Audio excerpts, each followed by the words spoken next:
အဲ့တော့ AI ပေါ့နော်တက်နှစ်တင်နဲ့အခြား AI detector တွေကနေပြီးတော့မှ AI စစ်တဲ့အခါကြလို့ရှိရင် AI generate text လို့မိစေတဲ့ပုံစံတွေပေါ့နော်ပုံစံအားလုံးပေါင်း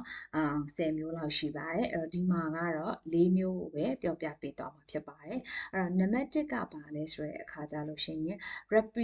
repetition ပေါ့နော်အကြောင်းအရာတွေကထပ်ခါပါတာတွေနောက်တစ်ခုကတော့ predictable rhythm လို့ခေါ်တဲ့နောက်ဒါပြီးရင်ဘာပြောမလဲဆိုတာကိုခန့်မှန်းလို့ရတဲ့ပုံစံမျိုးတွေပေါ့နော်ဥပမာကြည့်ကြပါစို့များသောအားဖြင့်သူ့စီမှာဒီလိုပုံစံ sentence တွေမကြာခဏဆိုသလိုတွေ့ရတာဖြစ်ပါတယ်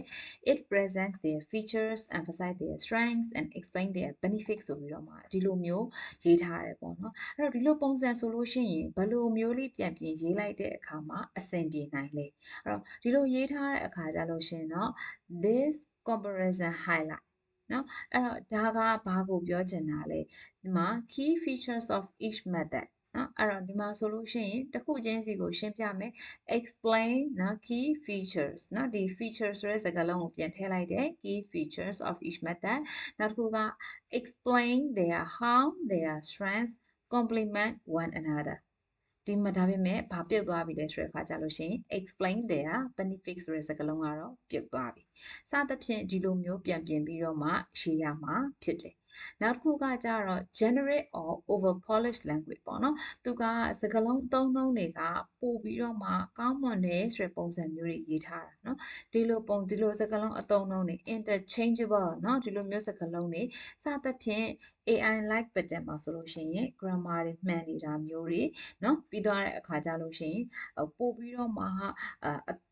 လိုပြောမလဲဒီအရန်ကိုသုံးလေသုံးထားမရှိတယ်ပေါ့နော်တာမန် vocabulary မဟုတ်တဲ့ vocab တွေကိုသုံးထားတာမျိုးတွေလည်းတွေ့ရမှာဖြစ်တယ်ပေါ့နော်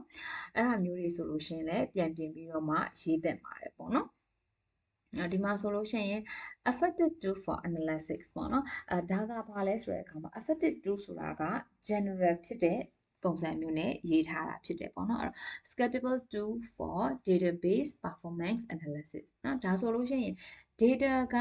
tools ကဘယ် tools ကိုသုံးမှာလဲเนาะပြီးတဲ့အခါကျတော့ analysis ကဘာကို analysis လုပ်မှာလဲစသဖြင့်ပို့ပြီးတော့မှ focus ဖြစ်တဲ့ပုံစံမျိုးကိုပို့ပြီးတော့မှ detail ဖြစ်တဲ့ပုံစံမျိုးကိုသွားတတ်ပါတယ်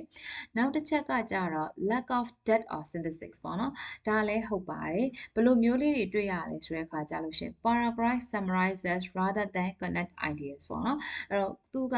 ညှိကုန်းချုပ်သွားတဲ့အခါကြလို့ရှိရင် in conclusion to sum up in summarize စသဖြင့်ဒီလိုစကားလုံးမျိုးတွေကိုသုံးပြီးတော့ညှိကုန်းချုပ်သွားတော့ညာလေ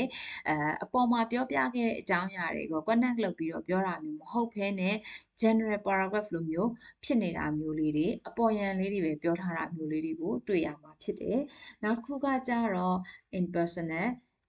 ဒီ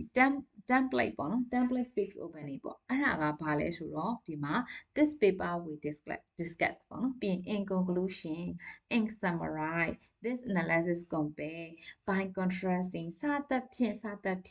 အဲ့လိုပုံစံမျိုးတွေနဲ့စကားလုံးပုံစံအတူတွေကိုထပ်ခါ